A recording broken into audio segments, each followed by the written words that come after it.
Hi there, this is Jacob Nash Algebra Lessons, and this is Unit 4 and a lesson on graphing polynomials and creating an equation from a graph and multiplicity.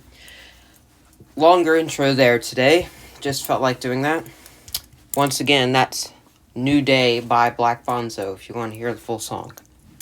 So, we've learned about polynomials. So far in this unit, it seems like a big gap to me because I haven't made videos in it, I guess not really that long. Just, over a week, but seems like a long time ago. But anyways, so before we get started, we need to review a couple things that I don't remember if I said or not, but regardless, I'm going to say it. So there's something called the fundamental theorem of algebra, and we know what algebra is. We're learning it. That's what it is. And, in some terms, it's just how equation can be transferred to a graph and how you can use that for real-life experiences, typically in finance. But anyways, this theorem states that basically in a polynomial, the highest degree, so remember, if we had one like this, 5x cubed plus 3x squared plus 4x plus 9, something like this. The highest degree, we see that's 3. That's the degree. That says how many zeros there are. I've already said that, I'm pretty sure. And remember, that just means x-intercepts. So we at least know there would be 3 different x-intercepts. But another part of that says that if the leading degree is odd, which it is, then one of those has to be a real root. So remember in quadratics how sometimes we could get imaginary numbers? That was if there was something like this where it didn't touch the x-axis. But in the case of this cubic function that would have 3 x-intercepts, fine, 2 of them cannot touch the x-intercept if they want, but one of them has to, because we know that anytime there's an odd leading coefficient, it's going to be something like this that goes straight out and the arrows are pointing in the same direction. But if it's even, it's going to, I meant opposite directions. If it's even, it's in the same direction. So we know that this is a possible scenario we could have. We see these are the x-intercepts. There's 3, but we could also have one like this, where you see there's only 1. So in that case, we would get imaginary numbers when we solve for whatever other ones there would be. So that's basically what that is. Now, multiplicity, we have to see what that is. So what is multiplicity? Well, basically, that is just multiplicity the literal definition of it is just the number of times a factor appears in a polynomial. So, let me think of an example here. It's just kind of something to explain the turning points of a function. And remember, the turning points is going to be, how many turning points that there is going to be 1 less than leading power. So, here's the options that there can be. It can be even or odd. If it happened to be odd, then it will cross the x-axis. That's what would have to happen. And so it could be something like this. X cubed. It's going to have to cross it. That's just how it is, because it's opposite directions. But if it's even, it's going to do what some people call bouncing, but the literal term is tangent. So if the multiplicity was even, it would tangent. That turning point would be a tangent of it. And the turning point is determined by the degrees in the polynomials, but this is explaining the turning points.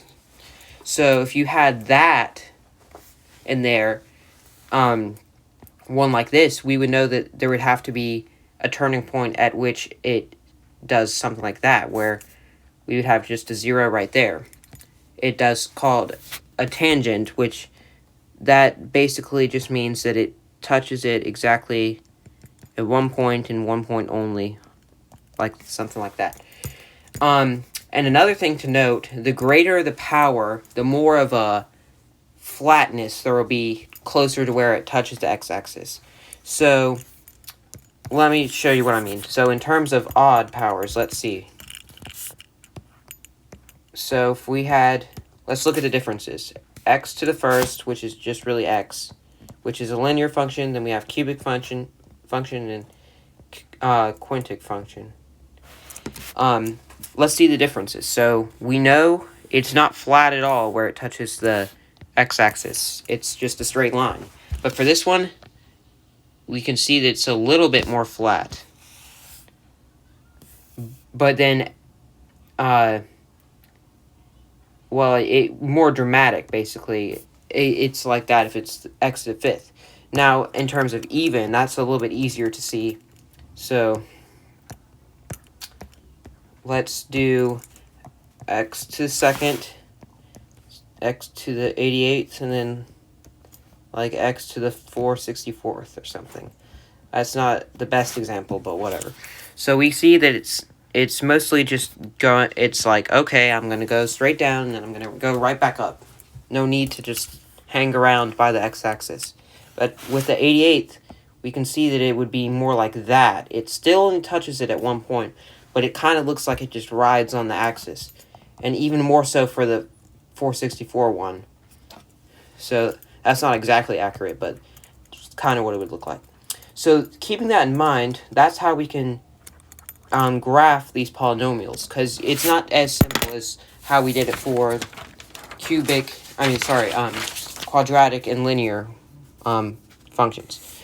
So let's look at an example. So here's an example. Let's say we had a graph like this. Here, I'll just do a different color for this. It goes up, and then something like that.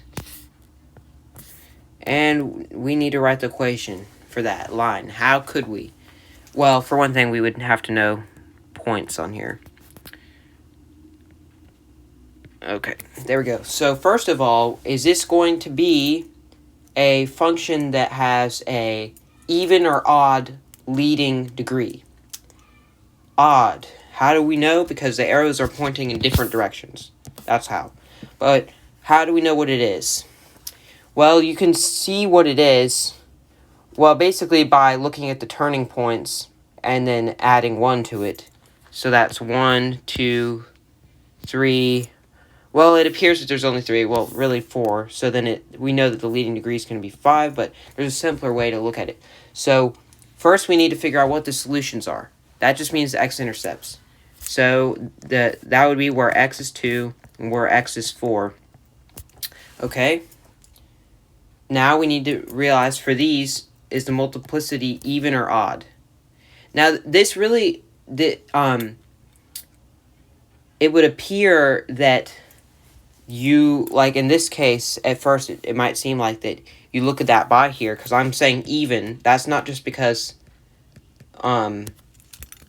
that 2 is even. That's just because we see right here, does it bounce off of the x-axis or does it cross it?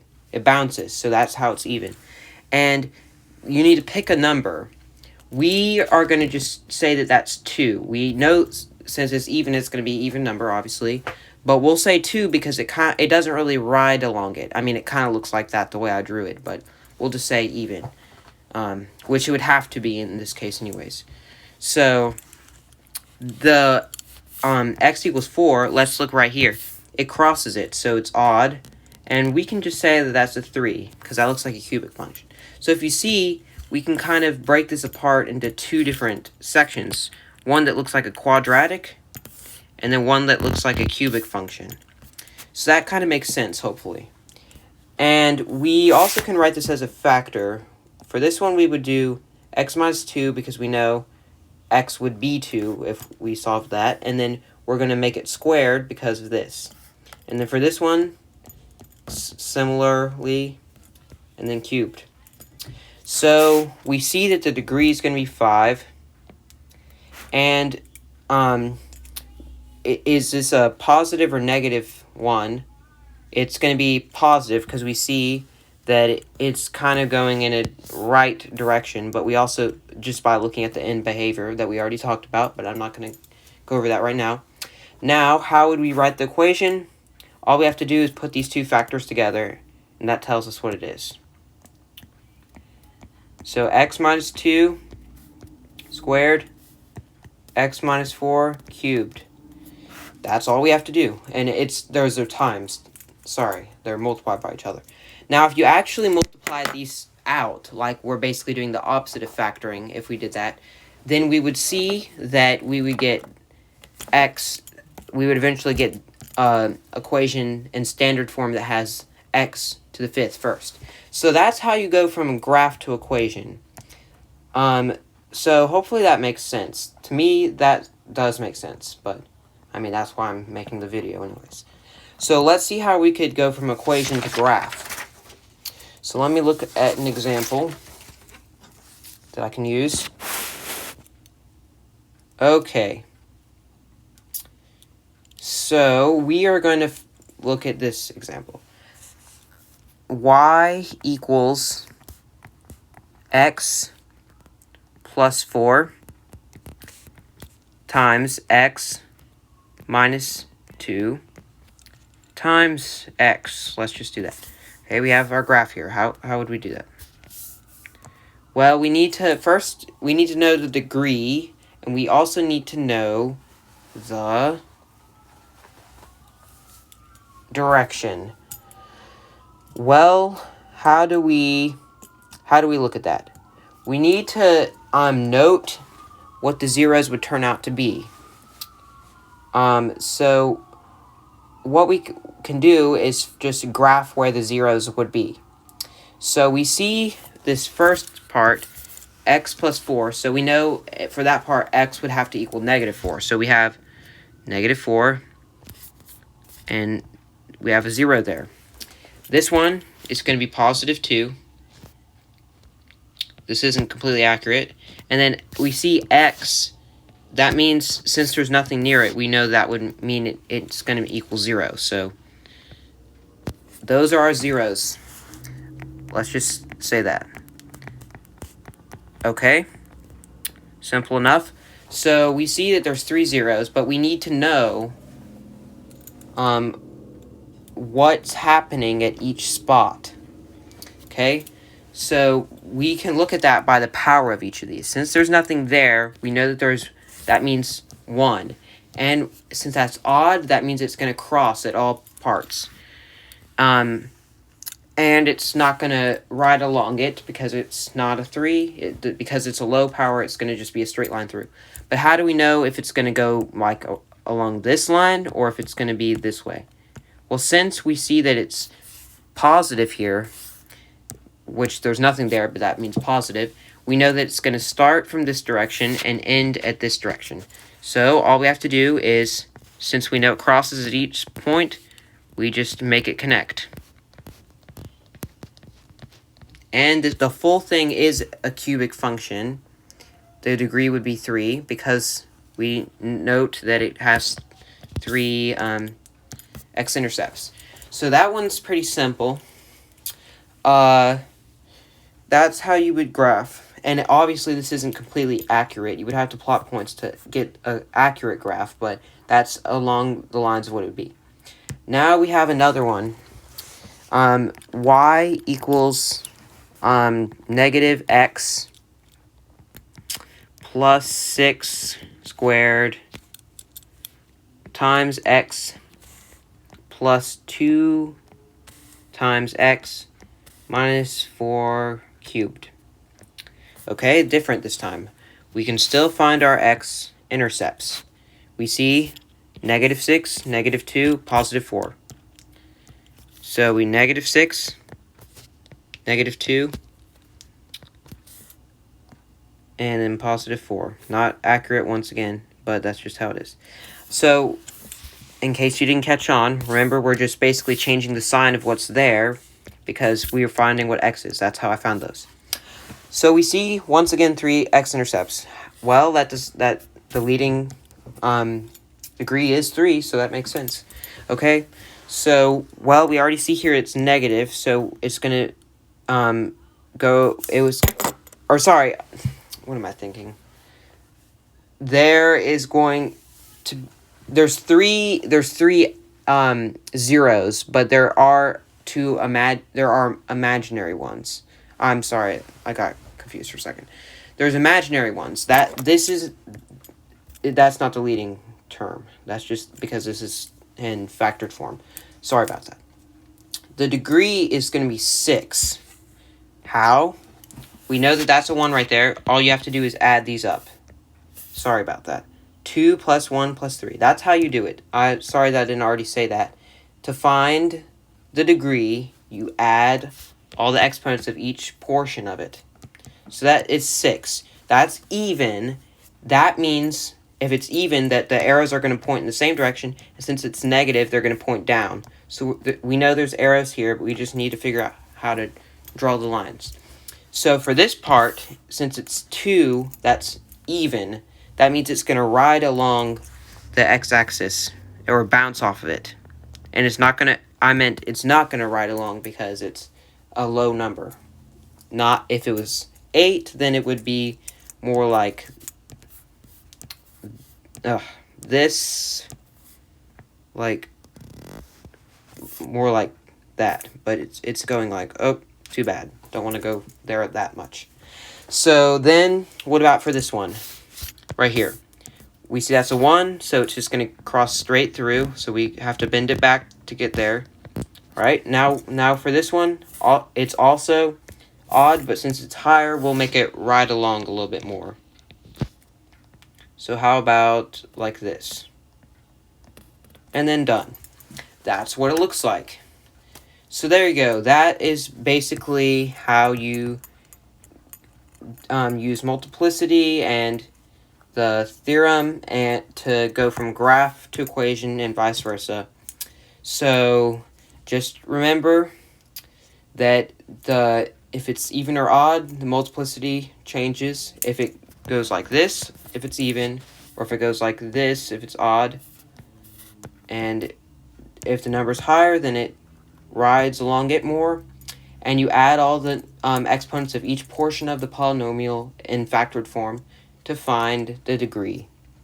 So hopefully this helped. Thank you for watching, and I'll see you on the next video.